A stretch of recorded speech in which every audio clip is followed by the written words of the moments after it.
Assalamualaikum warahmatullahi wabarakatuh. Ashamaa harka daawwattoota fi hordoftoota kabajamtoota Sumayyaatu akkamiin nagaa qabdanii fayyaa akka nagaa qabdan abdiin qaba. Dhiifama ifaan kiyya bilbil jedhaa fakkaate.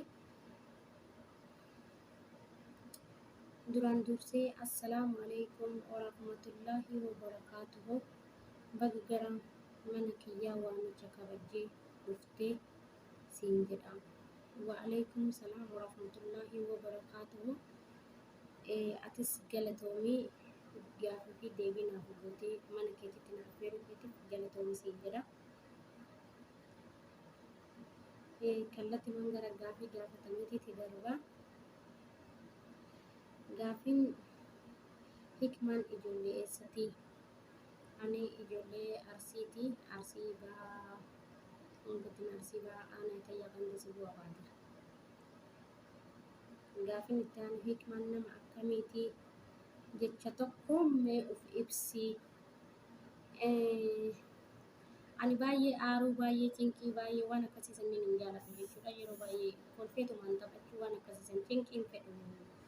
Cinqii ofillee cinqamuu namallee cinquu waan akkasiisan hin fedhu. Kolfeetumaan taphachuu fedha. Hanga daangaa rabbii hin cabsine takkatti jechuudha. Garuu waa'ee namaa yoo namni dubbate malee namni waa'ee ofii dubbachuun anaa miti namni naa oliitu jechuudha. Baay'ee tokko abbaan of jaje gaala of fuudhee jedhe Oromoo mammaa ta'e. Gaafiin itti aanu mudannoo isa biyyaa yookiin biyya Oromoo ta'ellee tokko nuuf himi. Mudannoo tokkoon yeroo san xiqqoo ture. Yookiin taqriiban umriin kiyya waggaa 6-7 akkasiin ta'a ture. Jabbii eegaa obboleessa kiyya waliin osuma jabbii eegu jabbiin marga namaatiif dugde. Jabbiin marga namaatiif dugde obboleessi kiyya micaan dhufee abbaa warra marga sanii dhufee obboleessi kiyya tumee quba keessa waraane quba abbudduu kana keessa inni lumuudhaan waraane na biraa ari'achumaan obboleessi kiyya boo'ee anatu isarra dhalatee ture. Obboleessi kiyya boo'ee warra keenyatti galee warratti himuuf taree anachitti hafe. Micaan eegas booda ana na tumee lafarra na gangalche. Akkas jennaan lafarra na gangalche jennaan anillee xiqqoodha. Micaalleen xiqqaadha jechuun waan biraatti hin fudhatina. Booda anin galee ani booyaa galee beela'eetiin jirallee waan nyaannee ganama ba'ee misaa galee nyaannee haati tiyya haa wanna nyaata naa kennituu fi haati tiyya immoo wanna nyaata naaf hin kennine. Micaan akkana na tume akkas jedhee anitti himee jennaan haati tiyya jechumaan an xiqqoo ture isiniin jedhaa jiraami. Haati tiyya jechumaan rabbiin umrii isaanii naaf haa dheeressu. Achi haati tiyya qonna fuudhanii ifatti gadi na taranii na laalan achumaan ani waan isaan shakkan hin beeku.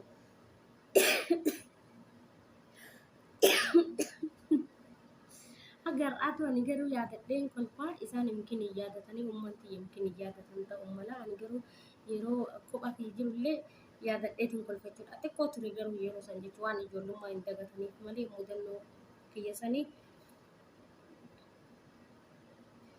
Gaafiin itti aanu sagaleen kiyya dhiifamaa baay'ee qulqullina qabu na fakkaatee qofan na qabe. Gaafiin itti aanu yeroo namni waan masaanuu dubbatu ni aarta maaliif masaanuu jibbitaa? Ani masaanuu hin jibba masaanuu fedhu.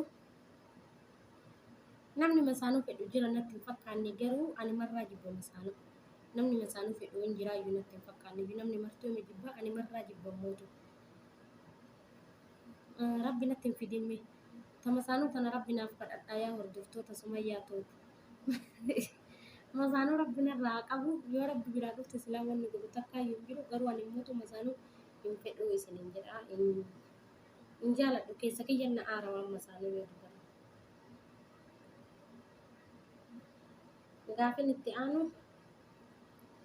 yeroo mana barumsaa barattu namni jaalala si gaafatee beeka yookiin xalayaa siif barreesse beeka.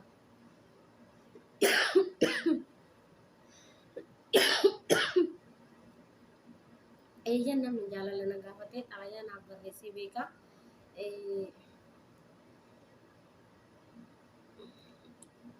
Yeroo sanii naaf hin galle yaani jaalalli maal akka taate naaf hin galle.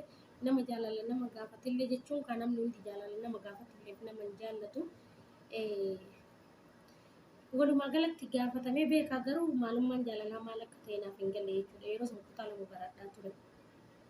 Mucaa jaalala na gaafate sanis xalayaa daftara kiyya keessa dhoksee xalayaa kaa'ee mana barumsaa dabaree ganama baradhaa ture.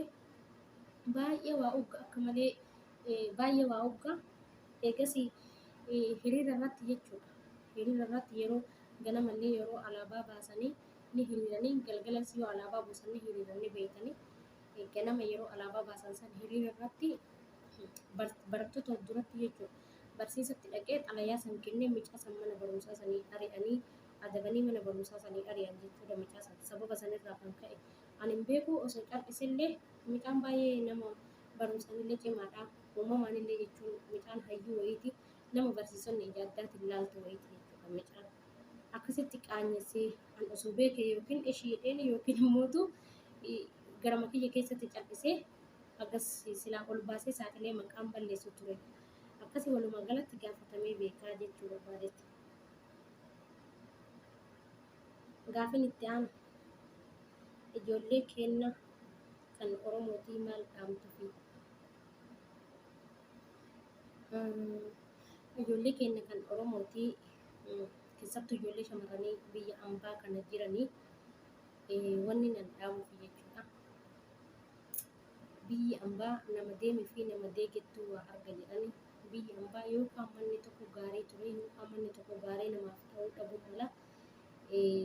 Inumaatu namni obsa hin qabnellee akka waan biyya Awuromaa kanatti obsa baratuuti akka waan obsallee dabalatuuti kan obsa qabullee jechuudha biyya Oromaa kanatti. Gad jedhanii buluun gad jedhanii ergamanii akkasi buluun gaafa biyyaa baanu akkasitti beekuu baannuyyuu ergaas dhufne arginellee barannellee jirra. Ijoolleen biyya Oromaa jirtan akkanatti dalaydanii akkanatti xaartanii akkanatti faajjanii dafqa keessan Oromaaf hin laatina. Dafqa keessan Oromaaf hin laatina. Ammas jechuudha maatii keessanillee yoo gargaartaniyyuu hadaraa keessan harka keessa waan keessan harka keessa qabadha. Sababni isaa baay'ee tokko jireenyi ni ulfaataa. Sanirraan kan darbu immoo ijoolleen biyya Arabaa kana jiran jechuudha. Ana baay'ee tokko natti dhagahama. Dhugaa Rabbii baadhanaan baay'ee na dhukkubsa. Sababni isaa bira yeroo biyyaa deeman jireenya ofii dhiisanii waan ofii dhiisanii osoo waan ofii hin dubbatin maatii gargaaranii kan mana goojjota irraa baasanii qorqoorroo ijaaranii fi sangaa qonnaa bitanii fi maatiin yookaan harka qal'eeyyii ta'e namni kamiyyuu ta'ee uummanni namni biyya keenyaa sun namni mallaqatti hin ajamne hin jiru jechuudha. Namni martuu mallaqatti hin ajamu. Kanaafuu wanni an dhaamuuf waan keessan jabeeffadhaa waan keessan harka qabadhaa. Maatis gargaara. Haadha abbaan keenya gatiin isaanii nurraa hin dhumu dhugaadha. Gargaara haadha abbaa keessan gargaara. Garuu waan keessan jabeeffadhaa. Dhugaa Rabbi kan mana ijaartanillee Rabbiin nagaa nama galii keessa jiraatu isin haa godhu. Kan ijaarrachuuf deemtanillee Rabbiin isinitti haa ijaaru waan dalaydan keessa rafumaan barakaa isinii haa kaa'u. Nama gammachuudhaan inshaallahu hunda keenyayyuu maatii keenyatti galu Rabbiin nuuf haa godhu. Wanni guddaan ani isin dhaamu yoo jiraate homa keessan jabeeffadhaa. Yeroo har'aa kana namni waanumatti qabduun si kabaja. Homatti harkaa qabduun si kabajan malee kabaja namummaa namni dhiisee jira. Garuu sun ta'uyyuu namni ilaalcha garaagaraa qaba. Ati jireenya kan keetiif jechuudha. Uftaatee jiraachuudhaaf waan kan kee harkatti qabachuudha. Dhaamsi kiyya kanaa jedha. Yoo dogongore ni hoffolcha. Gaaffiin itti aanu osoo hayyoota Oromootti heerume jedhanii eenyu heerumtaa? Kana gaaffii ajaa'ibaa na gaafatameeyyuu hayyoota Oromootitti heerume osoo jedhani. Osoo iyyuu miti kaa osoo gaaffiin akkasii osoo naafuu dhiyaateyyuu silaa marhaban. Naaf hin dhiyaanne garuu naaf hin dhiyaanne yoo naaf dhiyaate yoo jette atillee garuu anis yoo naaf dhiyaate nama didu tokkoyyuu hin qabu hayyoota Oromootiin jedha. Akkasii garuu mootu ani alhamdulillah xabi'aa kiyyarraa osoo beekumsa hin qabne beekamuudhaaf hin yaadu. Ammallee jechuudha ofii yaa'ani fakkeenyaaf namni tokko ijoollee tokkotu jira jechuudha. Dhiifama naaf godha. Abbootii qabeenyaa fa'aa hawwanii barsiisaa doktorii waan akkasii sanniin fa'aa hawwanii abbootii qabeenyallee yoo ta'e anis dalagadhee argachuu danda'a. Haadha qabeenyallee ta'uu danda'a. Ammas ta'ee jiraayyuu. Haadha qabeenyallee ta'uu danda'a inshaallahu. Yaa'ani waan tokko ofii hojjetanii ofiif mul'isuudha.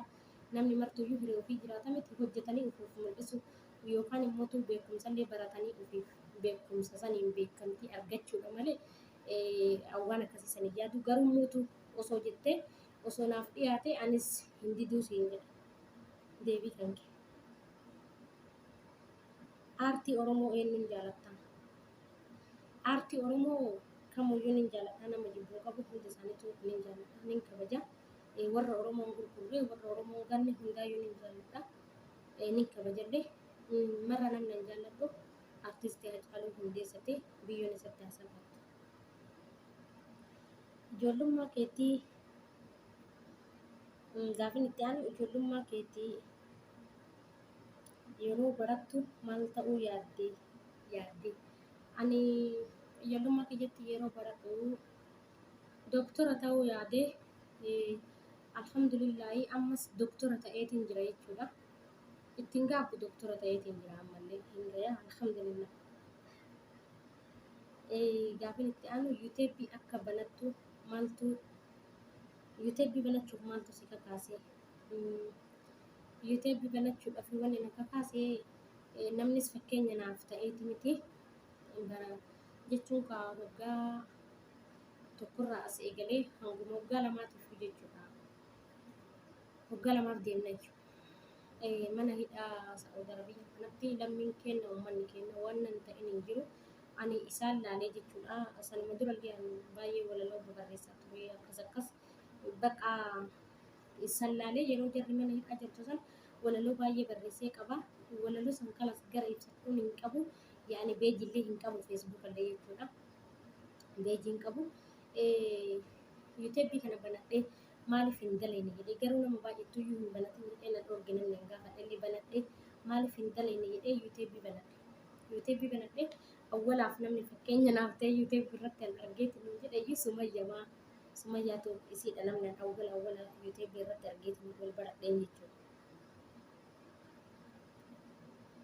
Dhumarratti maal dhaamtaaf uummata keenyaa? Uummata keenyaa wanni dhaabuuf